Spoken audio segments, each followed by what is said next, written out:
Welcome to Nain ultimate. उम्मीद है कि आप सब लोग अच्छे होंगे। आज का मुद्दा आप लोगों को मैं बता दूं कि सीसैट पे बात करने के लिए हमारे साथ छात्र नेता दिलीप कुमार है। दिलीप कुमार के बारे में आप लोगों को बता दूं, किसी परिचय के मोहताज नहीं है। बीपीएससी एग्जाम में काफ़ी सारा प्रोटेस्ट किए, बिहार टीचर में प्रोटेस्ट किए हैं। तो यूपीएससी सीसैट में जिस तरह से क्वेश्चन आया था इस पर, तो कई छात्र उससे नाराज चल रहे थे, कई लोगों का कुछ कहना है। तो तमाम सारे चीज़ों पर आज हम बात करने वाले हमारे साथ दिलीप कुमार जी हैं। सबसे पहले आपका स्वागत है हमारे चैनल पर। जी बहुत बहुत धन्यवाद नयन जी, आप लगातार दिल्ली में छात्रों से जुड़े मुद्दे को उठा रहे हैं, इसके लिए आपको बहुत बहुत धन्यवाद जी।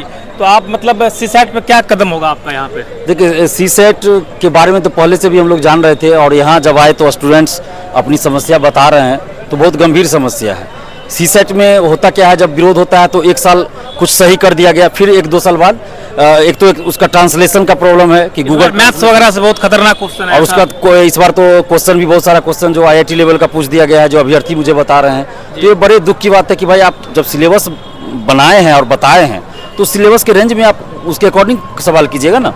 आप मैट्रिक स्तरीय कह रहे हैं, हम पूछेंगे, और यहाँ पूछ रहे हैं आईआईटी लेवल का, तो इसका मतलब क्या हुआ कि आप किसी को टारगेट कर रहे हैं कि उसको एकदम सिविल सेवा में आने नहीं देना है। कई छात्र ऐसे हैं जिसका मैंने इंटरव्यू किया, लेकिन इसका प्रीलिम्स क्वालिफाई नहीं हुआ, फाइनल सिलेक्शन होने वाले का भी मतलब प्रीलिम्स नहीं हुआ सीसैट की वजह से। तो सीसैट बनाया ही गया था लगता है इसी वजह से कि हिंदी भाषी खास के जो क्षेत्र के लोग हैं जो सिविल सेवा में आना चाहते हैं, उनको एकदम रोक के रखना है। क्योंकि कुछ लोग ऐसे हैं जिनको कि हिंदी भाषी से समस्या है, मतलब एक तरह से मानसिकता उनकी कही। हम अंग्रेजी वाले का विरोध नहीं कर रहे हैं, अंग्रेजी मीडियम से जो अभ्यर्थी, ऐसा नहीं कि बिहार के लोग भी अंग्रेजी मीडियम से एग्जाम देते हैं, यूपी के लोग भी अंग्रेजी मीडियम से देते हैं एग्जाम सिविल सेवा, और टॉपर भी बनते हैं। तो हम लोग तो विरोध किसी विषय का या फिर किसी भाषा का नहीं कर रहे हैं, लेकिन हाँ ये सच्चाई है कि हिंदी भाषी जो लोग हैं, जो हिंदी मीडियम के अभ्यर्थी हैं, उनके साथ सिविल सेवा में भेदभाव जरूर किया जाता है। और आप देखिए, ऐसा नहीं कि आज पहली बार हो रहा है, इससे पहले भी कई बार हुआ है कि हिंदी भाषी के साथ जब भेदभाव हुआ है, आंदोलन हुआ है, तो फिर असर हुआ, तो उसके साथ क्या करने जा रहे हैं दिलीप जी आप लोग? जैसे कि बिहार में आपने इतना सारा मतलब अभ्यर्थियों को मतलब फायदा हुआ आपके थ्रू, कि जो भी भ्रष्टाचार था कहीं ना कहीं मिटा है, तो सीसैट पर आप क्या करने जा रहे हैं? देखिए, सीसैट को हटाने के लिए जब आंदोलन हुआ था, तो उस समय 2014 में तो उस समय हुआ क्या है कि सीसैट की अनिवार्यता को खत्म कर दी गई, यानी कि उसका मार्क्स नहीं जुटेगा और सिर्फ क्वालिफाइंग कर दिया गया। क्वालिफाइंग तो कर दिया गया, लेकिन फिर उसमें क्या किया गया, क्वेश्चन इस तरह का सेट किया जा रहा है ना कि वो क्वालिफाई भी ना कर पाए। तो ये तो मानसिकता झलक रही है कि यूपीएससी में जो बैठे लोग हैं उनकी मानसिकता झलक रही है कि क्या चाहते हैं हिंदी भाषी। आखिर क्यों ऐसा भेदभाव क्यों किया जा रहा है हिंदी के साथ? देखिए, आप यूपीएससी का आप इतिहास उल्टा के देखिए ना कि उसके जो चेयरमैन होते हैं, सदस्य होते हैं, वो किस क्षेत्र से अधिकतर होते हैं। क्या हिंदी जो भाषी क्षेत्र है वहाँ के लोग उसमें जाते हैं, यूपीएससी के चेयरमैन बनते हो या कोई भी? कितने लोग हैं हिंदी भाषी क्षेत्र के लोग जो चेयरमैन बने यूपीएससी का? देख लीजिए, क्या साउथ के लोग ही चेयरमैन बन सकते हैं? उनके पास ही योग्यता है यूपीएससी का चेयर बनने के लिए?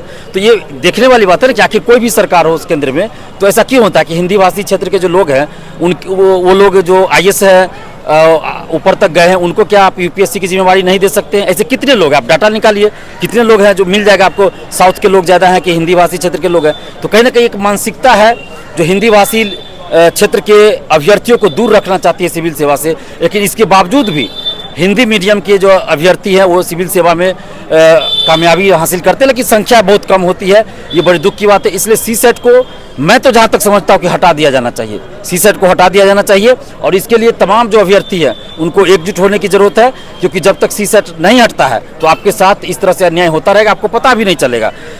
इस बार अगर विरोध हुआ, अगले साल कुछ कर दिया जाएगा कि सिलेबस के अकॉर्डिंग पूछ दिया जाएगा, फिर एक साल के बाद क्या किया जाएगा, फिर सीसैट में कुछ ऐसा कर दिया जाएगा कि आप सीसैट ही क्वालिफाई नहीं कर पाइए। क्या करने जा रहे हैं आप दिल्ली के मुख्य नगर में, क्या करने जा रहे हैं आप? देखिए, यहाँ अभ्यर्थी, बहुत सारे अभ्यर्थी हमसे मिले हैं, और अभ्यर्थी लोग कह रहे हैं कि हम लोग आंदोलन कर सकते हैं सीसैट को हटाने के लिए। अगर सहमति बनती है तो सर्वसम्मति से हम लोग एक महाआंदोलन किया जा सकता है दिल्ली के मुखर्जी नगर में, और सीसैट को हटाना होगा सरकार को। तो अभ्यर्थी को ये डिसाइड करना होगा कि वो क्या चाहते हैं। अगर अभ्यर्थी चाहेंगे कि सीसैट हटे तो उसके लिए आंदोलन होगा, हम भी उसमें शामिल होंगे, हम साथ देंगे अभ्यर्थियों का। लेकिन अगर अभ्यर्थी चाहेंगे कि नहीं सीसैट रहना चाहिए, तो फिर हम क्यों विरोध करेंगे? तो यहाँ पे आप कब आए दिल्ली? देखिए, 4-5 दिन तो हो गया। हम एम्स आए थे इलाज कराने, जनवरी में मेरा सर्जरी हुआ था, तो बार बार उसी सिलसिले में हमको आना पड़ता है अपना इलाज के लिए। तो उसी जब हम आते हैं दिल्ली, तो फिर पहले तो हम दिल्ली कभी आए नहीं थे, इलाज के सिलसिले में ही दिल्ली आए।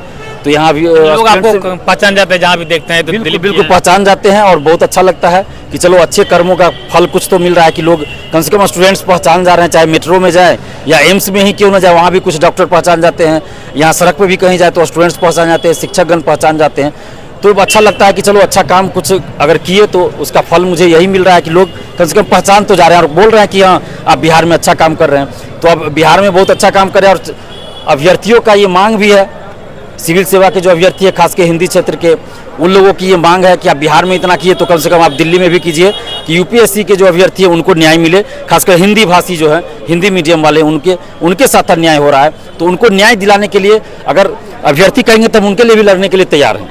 ने देखा अभी दिलीप कुमार ने अपनी बातें रखी, तो बाकी आपको वीडियो अच्छा लगा हो तो लाइक कमेंट शेयर जरूर करें। बाकी जल्द मिलते हैं नए वीडियो में।